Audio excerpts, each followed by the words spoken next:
What happens when one of Britain's most respected actors walks onto a daytime talk show expecting a friendly chat about his latest film, only to find himself under attack from a host determined to tear him down on live television? In just 34 seconds, Denise Welch's relentless questioning would push Colin Firth to do something no one had ever seen him do before. Storm off, set in the middle of a broadcast, leaving the audience in complete shock. It started like any other appearance. Colin Firth, the accomplished actor known for his calm, thoughtful presence, arrived at the Loose Women studio to discuss his upcoming project. He settled into his seat with his usual gracious smile, ready to talk about his craft and connect with the viewers at home. The panel greeted him warmly, and for a moment, everything seemed perfectly normal. But then Denise Welch began her line of questioning, and the temperature in the room immediately shifted. "So Colin," Denise started, leaning forward with a look that wasn't quite friendly, "your career has had its ups and downs, hasn't it? Some people say you're only famous because of one role. How does that make you feel?" The other panelists glanced at each other uncomfortably. Colin maintained his composure, though his smile faltered slightly. "Well, I think every actor has roles that resonate more with audiences," he replied diplomatically. "I'm grateful for all the opportunities I've had." Denise wasn't satisfied with that answer. She pressed on, her voice taking on an edge. "But let's be honest. Without that one character, would anyone really care about what you're doing now? I mean, you're not exactly setting the world on fire with these recent choices, are you?" The audience fell silent. This wasn't playful banter. This was something else entirely. Colin shifted in his seat, clearly taken aback by the hostile tone. "I think that's a bit unfair. I choose projects that interest me creatively, not based on what might make the biggest splash." Right, Denise said, waving her hand dismissively. "But isn't that just a fancy way of saying you can't get the big roles anymore? I mean, let's call it what it is." The other panelists tried to intervene, attempting to steer the conversation in a more positive direction, but Denise talked over them. She was fixated on Colin now, and she wasn't letting up. "You know what I find interesting?" Denise continued, not waiting for an answer. "How actors like you come on shows like this, pretending to be all humble and down to earth, but really, you think you're above us. You think daytime television is beneath you, don't you?" Colin's expression hardened. "I don't think that at all. I have enormous respect for everyone who works in television." "Oh, please," Denise scoffed. "You can barely hide the disdain on your face right now. You're sitting there thinking, why am I wasting my time with these women, aren't you?" "That's absolutely not true," Colin said firmly. "I came here because I was told this would be a respectful conversation about my work. I didn't come here to be insulted." The audience started murmuring. Some people were nodding in agreement with Colin. Others looked uncomfortable, unsure of how to react to what was unfolding before them. Denise leaned back in her chair, a smirk playing at the corners of her mouth. "Oh, so now you're playing the victim? How very convenient. Can't handle a few tough questions?" "Tough questions are fine," Colin replied, his voice steady but strained. "But there's a difference between tough questions and personal attacks. What you're doing right now is the latter." One of the other panelists finally managed to jump in. "Denise, maybe we should talk about Colin's new film. That's why he's here, after all." But Denise was on a roll, and she wasn't about to back down. No, I think we need to address this, because I'm tired of celebrities coming on here and expecting us to just fawn all over them. They need to understand that we can ask whatever we want." "Of course you can ask whatever you want," Colin said, his patience clearly wearing thin. "But I also have the right to expect a basic level of professionalism and courtesy. This is a television program, not a courtroom." Denise laughed, but it was a cold, mocking sound. "Professionalism? You want to talk about professionalism? You've been sitting there with that superior attitude since the moment you walked in, acting like you're doing us some huge favor by gracing us with your presence." "That's not fair, and you know it," Colin said, his voice rising slightly. "I've been nothing but polite since I arrived. You're the one who started this confrontation." The studio audience was fully engaged now, watching the exchange like a tennis match, heads turning back and forth between Colin and Denise. Some people in the crowd were starting to look angry on Colin's behalf. Denise pointed at Colin, her finger jabbing the air. "You know what your problem is?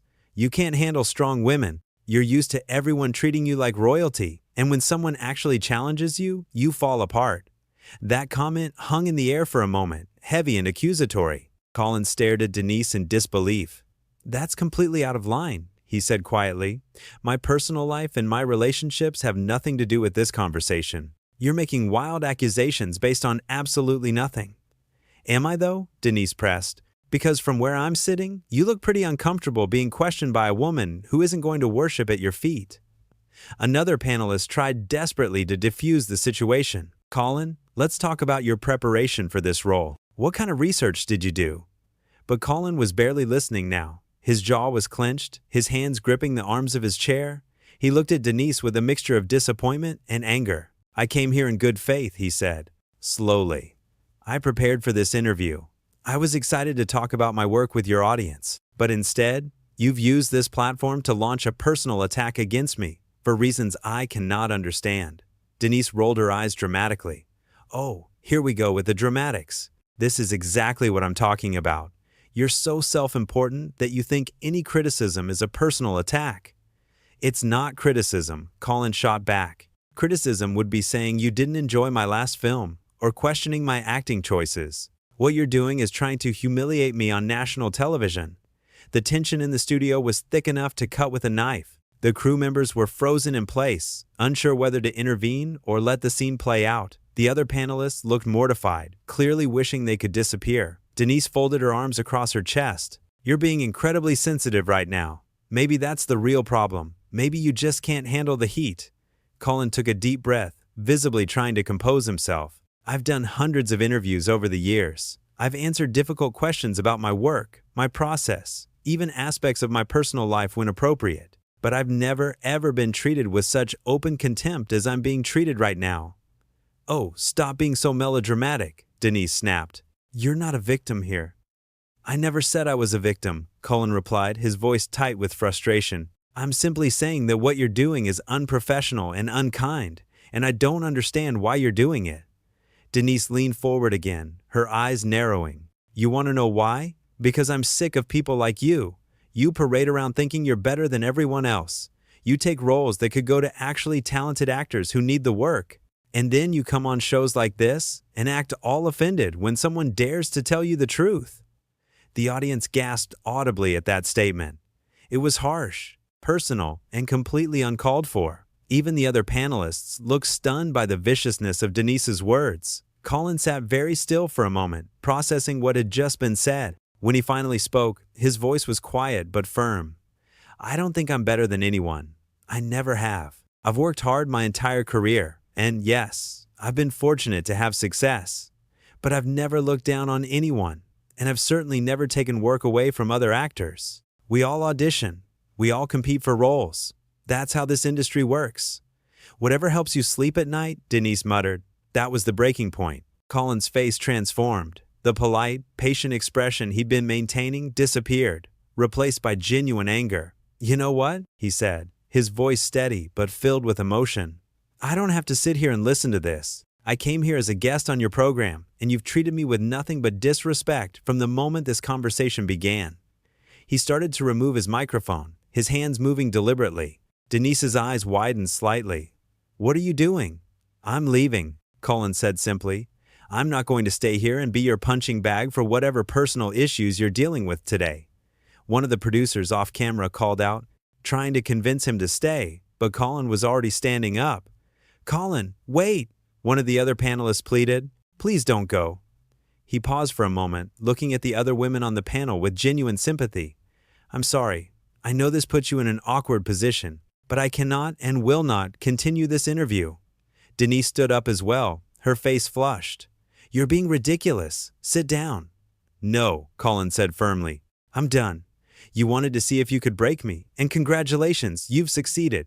But I'm not giving you the satisfaction of staying here while you continue to belittle me. This is live television, Denise said, her voice rising. You can't just walk off. Colin looked directly at the camera, addressing the viewers at home. I apologize to everyone watching for this disruption. I had hoped to have a pleasant conversation with you all today. Unfortunately, that hasn't been possible. He turned back to Denise, and for a moment, his anger softened into something sadder. I don't know what I did to make you dislike me so much. But whatever it is, I'm sorry. I hope you find whatever it is you're looking for. Denise's expression was a mixture of shock and fury. You arrogant, pompous man, you think you can just walk away?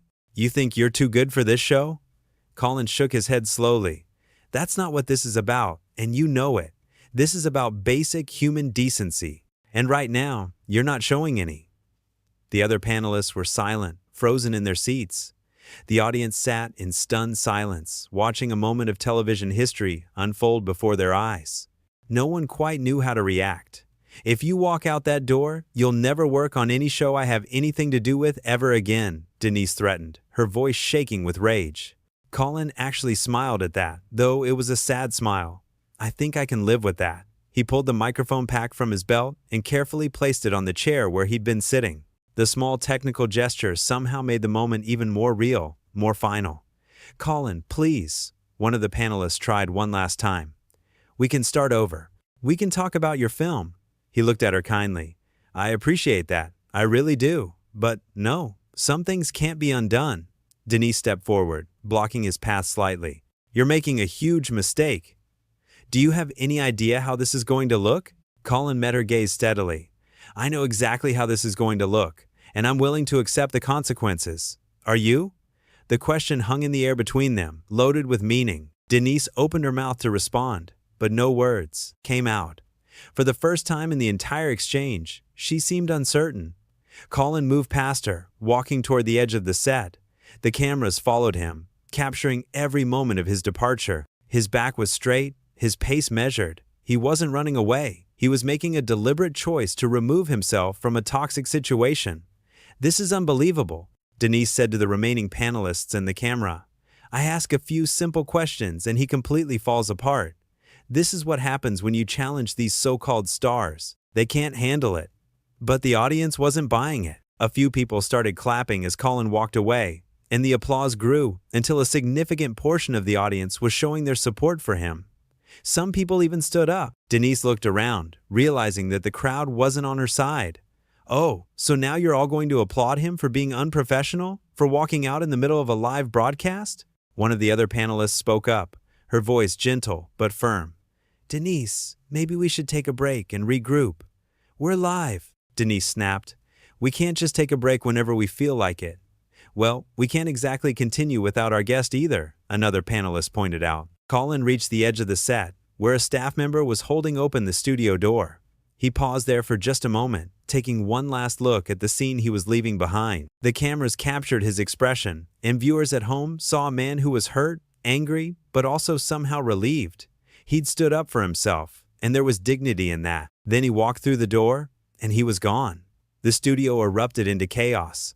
Producers were shouting into headsets.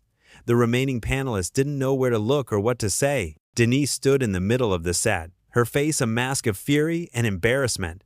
The audience continued to buzz with excited conversation, everyone talking over each other about what they'd just witnessed. Denise tried to regain control.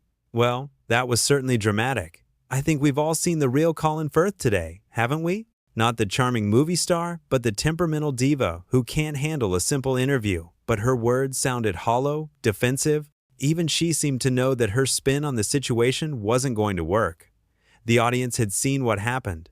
The viewers at home had seen what happened, and they'd drawn their own conclusions. One of the panelists attempted to salvage the show. Why don't we open up the phone lines? I'm sure our viewers have a lot to say about what just happened. That's a terrible idea, another panelist muttered, clearly aware that most of the calls would probably be critical of Denise's behavior. Denise paced back and forth on the set, still trying to process what had occurred. I don't understand why everyone is acting like I did something wrong. I was just doing my job. I was asking the questions that people at home want answered. Were you, though? One of the braver panelists asked quietly, because it seemed more personal than that. Denise whirled on her. Excuse me? I'm just saying, the panelist continued, that maybe we should think about how that came across. Because from where I was sitting, it looked like you were trying to pick a fight. I was not picking a fight, Denise insisted. I was conducting an interview. If he couldn't handle it, that's his problem, not mine. But the other panelists were exchanging looks now, silent conversations passing between them. They all knew what they'd witnessed, and they all knew it wasn't okay. In the control room, the director was frantically trying to figure out how to fill the rest of the program time. They'd lost their main guest, and the remaining segment was supposed to revolve around him. They needed to come up with something, anything, to get through to the commercial break. Back on set, Denise finally sat down. her energy deflating. She looked at the chair where Colin had been sitting, now empty except for the discarded microphone equipment. For just a moment, a flicker of doubt crossed her face. Had she gone too far? Had she misread the situation? But then her defenses went back up. You know what? Good riddance. We don't need guests who are going to be difficult and storm off at the first sign of a challenging question. This show is about real talk and honest opinion. If people can't handle that, they shouldn't come here. The audience response was mixed. Some people murmured in agreement, but more people stayed silent or shook their heads. The energy in the studio had shifted dramatically. What had started as an exciting celebrity interview had turned into something uncomfortable and difficult to watch. Let's move on to our next topic. One of the panelists suggested desperately, "I think we've spent enough time on this."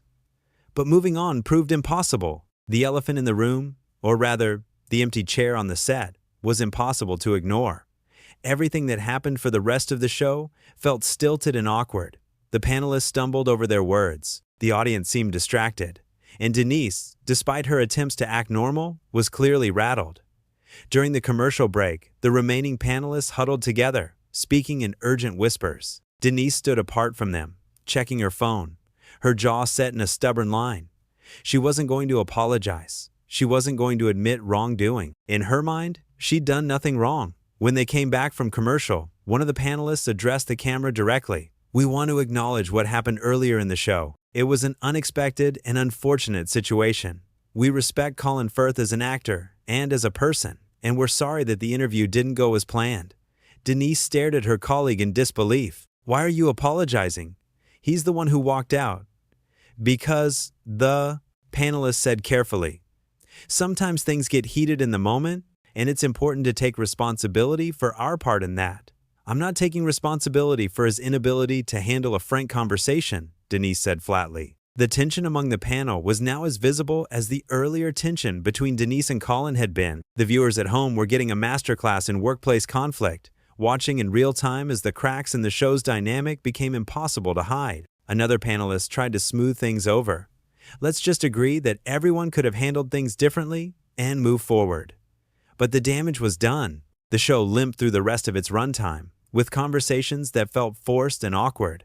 Every topic they tried to discuss felt trivial compared to the drama that had just unfolded. The audience, both in the studio and at home, wasn't interested in anything else. They wanted to talk about Colin Firth walking off the set. They wanted to discuss who was right and who was wrong. They wanted to analyze every word that had been spoken. As the show finally drew to a close, Denise attempted to end on a normal note. "Thank you all for watching. We'll see you tomorrow." But her voice lacked its usual confidence. She knew, somewhere deep down, that this episode would be remembered for a long time, and not in the way she would have wanted. The cameras stopped rolling, and the set erupted in activity. Producers rushed onto the stage. Panelists immediately pulled out their phones. The audience filed out, already gossiping about what they'd witnessed. And somewhere outside the studio, Colin Firth was getting into a car, leaving behind one of the most dramatic moments in daytime television history. Back inside, Denise sat alone in the makeup room, staring at her reflection in the mirror. The adrenaline was fading, replaced by a creeping sense of unease. She replayed the interview in her mind, hearing her own words echo back to her. Had she been too harsh? Had she crossed a line? But even as the questions bubbled up, she pushed them down. She'd been doing this job for years. She knew how to handle difficult guests. Colin Firth was just too sensitive, too fragile, too used to being treated with kid gloves. That's what she told herself, anyway. Meanwhile, the other panelists gathered in a different room, their expressions somber. "That was bad," one of them said simply. "Really bad." "I've never seen anything like that," another agreed. The look on his face when she kept pushing, it was awful. What was she thinking? A third panelist wondered aloud. "He's one of the most respected actors in the country. Why would she attack him like that?" They all knew the answer, even if they didn't want to say it out loud. Denise had been looking for a moment. She'd wanted to create something memorable, something that would get people talking. And she'd succeeded, just not in the way she'd intended. Instead of looking like a fearless interviewer who wasn't afraid to ask tough questions, she'd come across as a bully who'd targeted a gracious guest for no apparent reason. The social media reactions were already pouring in. The show's Twitter mentions were exploding. People were uploading clips of the exchange. Think pieces were being written in real time. And the overwhelming consensus was clear. Colin Firth had been treated abominably, and Denise Welch had gone too far. In the studio, staff members who had witnessed the whole thing were sharing their own perspectives. "I felt so bad for him," a camera operator said. "He tried so hard to stay calm and professional. Did you see his hands shaking when he was taking off the mic?" A sound technician added. "He was really upset." "I don't blame him for leaving," a makeup artist chimed in. "I would have left too." The general mood among the crew was sympathetic to Colin and critical of Denise. They'd all worked with difficult guests before, but this felt different. This felt like a good person had been mistreated for no reason other than to create drama. As the day wore on and the full scope of the public reaction became clear, the show's producers went into damage control mode. They held emergency meetings. They crafted statements. They tried to figure out how to handle what was rapidly becoming a public relations nightmare. But the reality was simple. Millions of people had watched a beloved actor be humiliated on live television by a host who seemed to take pleasure in making him uncomfortable. And those millions of people were not happy about it. The empty chair where Colin had sat remained on the set long after everyone had left. A silent reminder of the moment when everything went wrong. The microphone equipment still lay there, abandoned in the chaos. It was a small, mundane detail, but somehow it captured the essence of what had happened. A conversation that should have been pleasant and professional had devolved into something ugly and sad. And at the heart of it all was a simple truth. Colin Firth had come to do an interview, had been treated poorly, and had made the difficult decision to walk away, rather than subject himself to further abuse. In doing so, he'd created one of the most talked about moments in the show's history, though not because he'd wanted to. He'd simply reached his limit and chosen dignity over compliance. The story of what happened that day would be retold countless times, analyzed and debated and discussed. People would take sides. They would argue about who was right and who was wrong. They would use it as an example in conversations about interview ethics and the treatment of guests on television programs. But the basic facts remained unchanged. A host had pushed too far, and a guest had decided he deserved better. It was a moment of truth captured on live television, raw and real and impossible to take back. And it would be remembered long after most other television moments had been forgotten.